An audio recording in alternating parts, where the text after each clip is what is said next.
शरद पवार पक्षाचे आमदार रोहित पवारांनी राज ठाकरेंवर निशाणा साधलाय। काही नेत्यांना आणि पक्षाला सुपारीबाज हा शब्द झोंबलेला दिसतोय असं ते म्हणाले।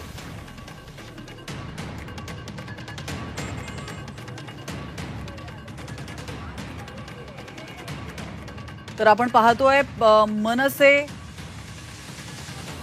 कार्यकर्त्यांनी उद्धव ठाकरे यांच्या ताफ्यावरती हल्ला चढवला होता। त्यानंतर आता राजकीय प्रतिक्रिया येऊ लागल्या। तर रोहित पवारांनी देखील आता मनसे अध्यक्ष राज ठाकरे यांच्यावर टीका केली।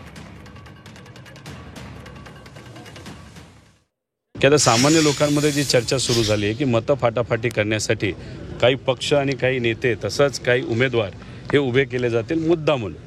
त्यामुळे हे सुपारीबाज पक्ष आणि नेते जे आहेत त्याच्या विरोधात महाराष्ट्रामध्ये आता वातावरण झालेलं आहे आणि लोक जेव्हा सुपारीबाज असं त्यांना संबोधलं जातं या नेत्यांना ते कुठेतरी चिडतात आणि काल जे ठाण्यामध्ये झालं कदाचित सुपारीबाज हा शब्द जास्तच झोंबलेला दिसतोय काही सुपारीबाज नेत्यांना आणि पक्षाला असं आपल्याला म्हणावं लागेल।